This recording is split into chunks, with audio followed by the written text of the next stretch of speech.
What's up, everybody? This is Joe here with Joseph Blake Photography, and in today's video we're going to be talking about some new features that we're getting from iOS 18 from Apple, as well as potentially an SE4 little mini phone, which I love, and a new camera layout design for the base model iPhone.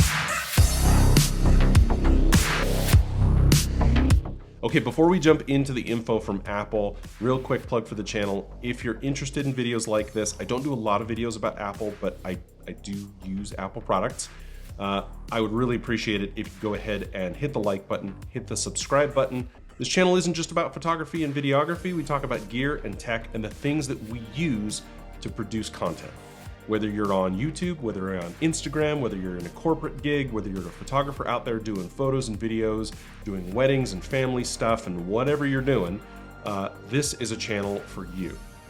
Also, I want to say thank you real quick to everybody who helped me remonetize my channel and kind of get everything back up and going. That really helps me. I only make a couple of bucks on these videos, if anything, so it doesn't pay the bills, but it does make it a little more worth it for me to do this stuff, even though it is really just a hobby. It's always nice to get paid when you do something that you love. So let's hop into the information from Apple. Apple has been under fire from investors for seeming to go slow on AI. Now, Apple boss Tim Cook wants to challenge that idea. On Wednesday, he said his firm was hard at work on the tech and investing significantly. On Wednesday, shareholders rejected a measure put forward by unions requiring the company to reveal how it uses AI.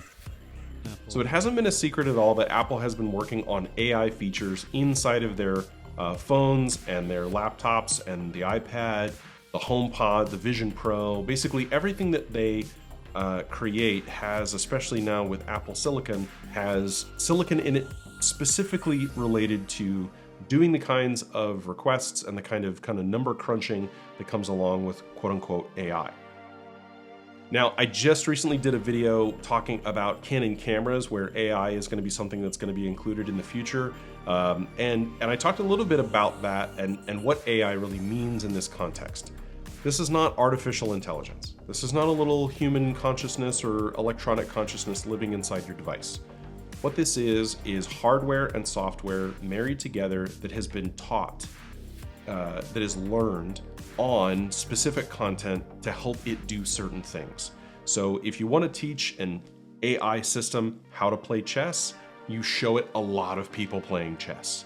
Winners, losers, strategies, all of that. Now, in some cases, it will take those things and kind of create its own, kind of come up with its own way of doing things. And that's okay. That's not necessarily intelligence. That's putting information together through algorithms and then creating something that is iterative based on that information. But Apple Rumors is saying that the new iPhone and kind of future technology from Apple will have a technology in it that Apple is internally calling Ask. Now, whether or not Ask becomes a part of the iPhone or if it becomes a part of Siri, whether it's something you can access across all of your devices, that is yet to be seen. They're joining the party a little bit later than others, but like you said, with their own twist. The way Apple looks at AI, they're not going to release a chatbot. They're not going to release a ChatGPT competitor, despite having one internally. They're going to apply artificial intelligence to their applications where it makes sense. Using generative AI and large language models, Apple's built their own large language model internally, their own competitor to what OpenAI and Microsoft and Amazon have been doing. But what I can tell you is that they just recently released their generative AI tech, right? Tim Cook says that they're spending a tremendous amount of time and energy on it and that they do the work and then talk about it later.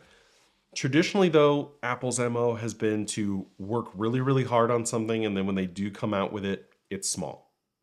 And then they grow along the way.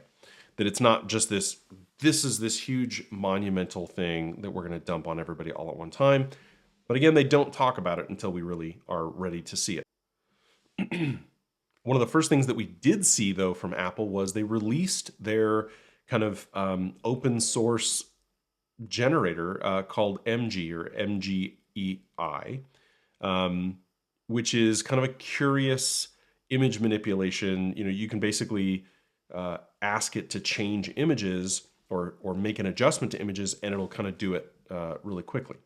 I'll link to the story down below, and also I'll include an image of examples that Apple uses to explain this technology. For example, you take a picture of someone walking down a mountain path and you say, make it look like they're on the beach. You take a picture of a pair of glasses and you say, make them red, right? This isn't absolutely groundbreaking and new, but it is interesting that they're releasing this now into the community before they potentially announce this as an incorporated component of iOS 18. From a photo manipulation standpoint, if you think about the things that they have put into iOS in the past with photo manipulation, things like the HDR stack, and all of the various things that they're doing to make images look great, your ability to then go in after the fact and say, make that sunset look nicer, make it look like it was wintertime, make me look like I weighed 20 less pounds. That all looks like or sounds like something that you could potentially ask Siri to do, or the Ask system, in order to apply it to this particular photo or any photos that you take. The other advantage there is that Apple may be able to then create a standard around metadata to stamp those photos as having been manipulated. These are things that already exist inside of Samsung phones and Google phones. You can already do this. But in some of those cases, this is being done partly on the phone and in the cloud, whereas my assumption is that Apple's going to do the majority of this on device, which again continues with their kind of privacy single device focus side, which is why they have created products that have significantly more horsepower in them than they actually need. The other thing that we're seeing from the Ask system is the fact that Apple support folks are able to ask it technical questions and it'll respond with answers. And what we've heard rumor-wise is that this technology is going to be somewhat built into Apple's Spotlight, which is the part of the OS when you kind of swipe down and start asking questions. Similar to what you would ask Siri, there's some blurring of the lines there on your devices. But imagine for a moment if you replaced Siri with something similar to the ChatGPT app that you currently have access to, where you can talk to it and just have a conversation. It is 10 times better than Siri. What's the weather forecast for Las Vegas for today? Today in Las Vegas, the weather is expected to be partly sunny with a high near 69 degrees. There will be a northeast wind 10 to 13 miles per hour with gusts as high as 18 miles per hour. What's the UV supposed to be? The UV index for Las Vegas today is expected to be 5, which falls into the moderate range. It's a good idea to use sunscreen if you'll be outside for extended periods. That would have been my next question, but it answered it anyway. So having a contextual conversation with the AI chatbot is pretty great, but doesn't seem super groundbreaking. What would be groundbreaking is to have that part of Siri, because right now Siri doesn't do anything like that. Add to that the fact that you'd be able to actually do photo manipulation as a part of this, or maybe text to image or image to text. There's tons of implications there, especially on the accessibility side, which again is important to Apple. So I'm very excited to see these things. Apparently it is going to be completely baked into iOS 18. That's going to be a big deal, and we'll be hearing about that at WWDC, probably in the first or second week of June. Bandwidth. So I believe we have great technologies and chips that will enable these devices, and we started early on actually. And I'm very excited about how the software is going to use this in the future, and they've been using it for many customer experiences. Yeah, no, that's exactly right. I mean, I think this is an area that has been an area of investment for us for years, as Johnny said, and we continue to push, and we continue to see more and more applications, more features in our operating system that take advantage of this, and yeah, it's a really exciting time. AI on device, right? I mean, is this the future that Apple sees for generative AI, and is your silicon going to enable that in any particular way that you want to talk about? Again, we can't talk about future. We can't talk about the future. Okay, critics have been surprised that Apple appears to be falling behind when it comes to AI. How do you respond? I don't believe we are. Not too worried. Not too worried. And actually, we have an advantage. Again, go back to we own the silicon, the hardware, the software, the machine learning, all in one team. The other thing that we're hearing on iOS 18 is a change to the user interface, not significant, but obviously when you create a new product, similar to how the iPad had about a year or so of kind of refinement on the user interface, and then a lot of that came back to the Mac and to the iPhone, that now they've released Vision Pro that will likely see some of the kind of look and feel, not a complete redesign, but just some of the look and feel, maybe some more transparency, maybe some more of the kind of rounded corner items, things looking a little softer, coming to the iPhone and to the iPad with the new iOS updates that we're going to be seeing this year. All right, moving on to the iPhone SE 4th edition, or the 4th edition SE. I love this little phone. Whenever I tell anybody, like, get an iPhone for your kid, I tell them to get this one. It's normally the least expensive, but it still has great technology in it. It'll last a while, and it allows them to be in the ecosystem if that's where their family is already at. Same for your mom, your grandma. The one thing I really did like about the iPhone SE for the longest time was that it was small. It was a small phone. The rumors that we're getting about the iPhone SE 4th edition is that it's going to be a 6.1-inch phone. I remember when I got my first 6-inch phone, I thought this thing was a dinner plate. It was gigantic. And yet here we are talking about the little one being a 6.1-inch screen. I know people love big screens. It's just they love cheap phones with big screens. It's a thing, and it'll always be that way. I know that people love little phones sometimes too, but they don't buy as many phones as people who love big phones with low price tags.